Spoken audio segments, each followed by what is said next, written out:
আপনারা এটা জানেন তো যে অন্যের জন্য দোয়া করলে লাভ। ধরেন যে আপনার এক ভাই দারিদ্রের কষাঘাতে জর্জরিত, টাকা পয়সা না, আপনি দোয়া করলেন যে আল্লাহ আমার ভাইটা আর্থিক সমস্যায় আছে, তার আর্থিক সমস্যা দূর করে দাও। ফেরেশতারা দোয়া করে, আল্লাহ যিনি দোয়া করলো তার যদি আর্থিক সমস্যা থাকে তুমি আগে তার আর্থিক সমস্যা দূর করে দাও। সুবহানাল্লাহ সুবহানাল্লাহ বিহামদি। তো এক লোক এই হাদিসের ফজিলত শুনে ইফতারির পূর্ব মুহূর্তে, যেহেতু দোয়া কবুল হয়, তার ওয়াইফ ইফতারি তৈরি করতেছে, এই হাদিসের ফজিলত শুনে এক লোক তার বন্ধুর জন্য দোয়া করতেছে যে আল্লাহ আমার বন্ধুটা তো এখনো বিয়ে হয় নাই, তুমি সুন্দরী রূপবতী একটা স্ত্রীর ব্যবস্থা করে দাও আল্লাহ আমার বন্ধুর। এই দোয়া শুনে তার স্ত্রী তো রেগে মেগে আগুন, সেই ইফতারি টিফতারি রেখে দিয়ে এসে বলে, এই এত বড় সাহস, কি দোয়া করো এসব উল্টা পাল্টা। স্বামী বলে, কি দোয়া উল্টা পাল্টা, কি দোয়া করলাম, আমি তোমার বন্ধুর জন্য দোয়া করছি যে আল্লাহ তারে তুমি রূপবতী সুন্দরী স্ত্রীর ব্যবস্থা করে দাও। তো ওয়াইফ বলে, এই তুমি কি মনে করছো আমি হাদিসটা জানি না যে অন্যের জন্য ভালো কোনো দোয়া করলে আগে এটা নিজের জন্য কবুল হয়? সুবহানাল্লাহ। দেখেন ইসলামের বিধান কত সুন্দর। আপনি অন্যের কল্যাণ কামনা করলে এই কল্যাণ ফিরে আপনার দিকে আসে আগে। সুবহানাল্লাহ। তো এই বেদুইনের এটা জানা ছিল না, সে এসে দোয়া করতেছে, আল্লাহুম্মা আরহামনি ওয়া মুহাম্মাদা ওয়া লা তারহাম মা'আনা আহাদা। আল্লাহ তুমি শুধু আমারে রহম করো আর মুহাম্মদ সাল্লাল্লাহু আলাইহি ওয়াসাল্লামের রহম করো, আমাদের দুইজনের সাথে আর কাউরে রহম করো না। রাসূল ইসলাম তাকিয়ে বলেন, হায় রে, একটা প্রশস্ত বিষয়কে সে সংকীর্ণ করে ফেললো। আফসোস করে বলতেছে, কারণ আল্লাহর দরবারে রহমের কি কোনো ঘাটতি আছে বলেন তো? আল্লাহর দরবারে রহমতের কোনো কমতি আছে? নাই।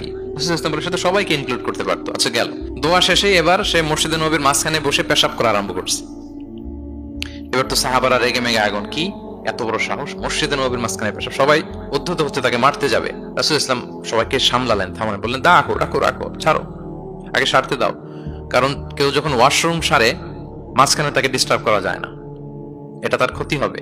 রাসূল ইসলাম বললেন, রাখো, লেট হিম পাস ইউরিন, তাকে কাজ সারতে দাও।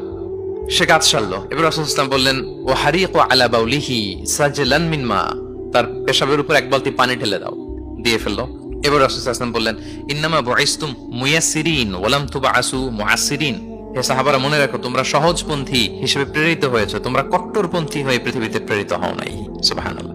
তাহলে যে কোনো জিনিসের সলিউশন আপনার সহজভাবে করতে হবে, এটাকে জটিল বানানো যাবে না। আমরা অনেক সময় জটিল থেকে জটিল করি। তখন এই বেদুইনকে রাসূল ইসলাম ডেকে বললেন, আচ্ছা তুমি যে কাজটা করলে, মসজিদে নববীর মাঝখানে পেশাব করলে, এটা কি ঠিক হলো?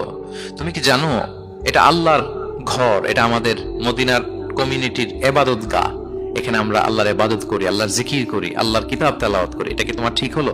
এইভাবে যখন আদর দিয়ে পরম মমতায় তাকে বুঝিয়ে বলা হলো, সে লজ্জিত হয়ে মাথা নিচু করে ফেললো। সুবহানাল্লাহ। রাসূল সাল্লাল্লাহু আলাইহি ওয়াসাল্লামের কাছে ক্ষমা চাই। আপনি কোমলতা, ভালোবাসা দিয়ে যা জয় করতে পারবেন, কঠোরতা দিয়ে সেটা পারা যায় না, খেয়াল রাখবেন। ভালোবাসা দিয়ে যেভাবে আপনি মানুষের হৃদয় জয় করতে পারবেন, কঠোরতা দিয়ে পারবেন না। এজন্য ইসলাম ফ্লেক্সিবিলিটিতে বিশ্বাস করে। ফ্লেক্সিবিলিটি, লা ইউকাল্লিফুল্লাহু নাফসান ইল্লা উসআহা। আল্লাহ সাধ্যের বাইরে কাউকে কখনো কিছু চাপিয়ে দেয় না।